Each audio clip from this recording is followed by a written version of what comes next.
प्रतिलेखन संख्या 29। डिक्टेशन 80 शब्द प्रति मिनट। Ready start.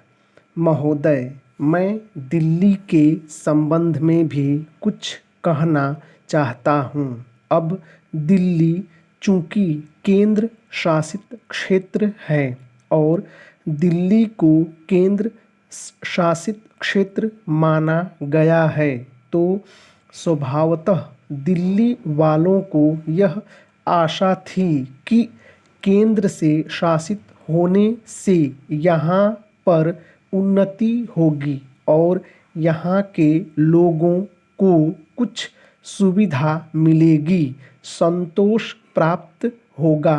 किंतु मैं यह देख रहा हूँ और लोगों में भी यह भावना बढ़ती जा रही है कि जब से यह केंद्र शासित क्षेत्र हुआ है, तब से शासन में निरंकुशता आने लगी है और लोगों की ओर ध्यान कम दिया जाने लगा है।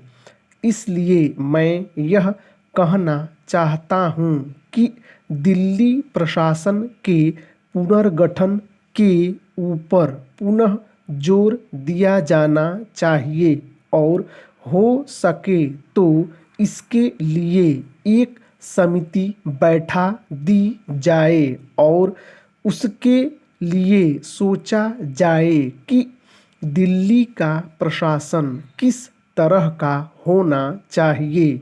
मैं चाहता हूँ दिल्ली के प्रशासन के संबंध में आप विचार करें। पैरा।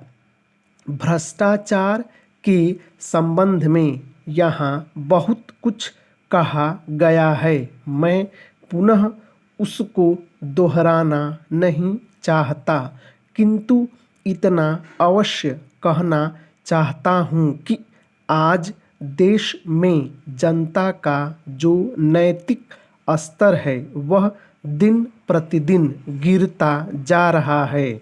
सरकार को यह सोचना चाहिए कि उनका वह नैतिक स्तर किस प्रकार उठाया जाए और किस तरह से लोगों की भावनाएं बदली जाएं, किस तरह से लोगों में अनुशासन रह सके।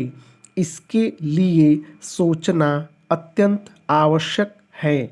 हम जब भ्रष्टाचार की बात करते हैं तब यह तो सभी मानते हैं कि भ्रष्टाचार है और इसमें कोई दो राय नहीं है कि भ्रष्टाचार मौजूद है।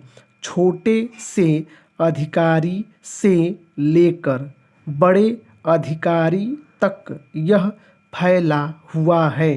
भ्रष्टाचार केवल प्रशासन में है ऐसी बात नहीं है, वरन यह लोगों में भी फैला हुआ है।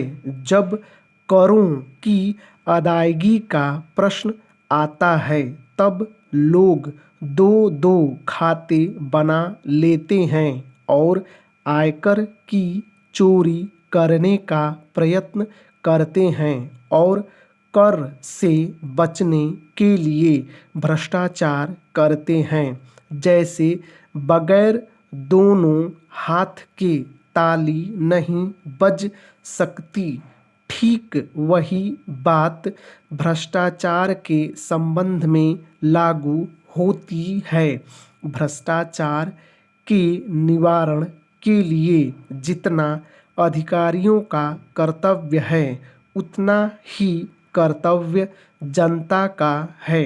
अधिकारियों को तो सतर्क रहना ही चाहिए, क्योंकि यह जो संसद है वह कानून बनाकर उनके हाथ में दे देती है।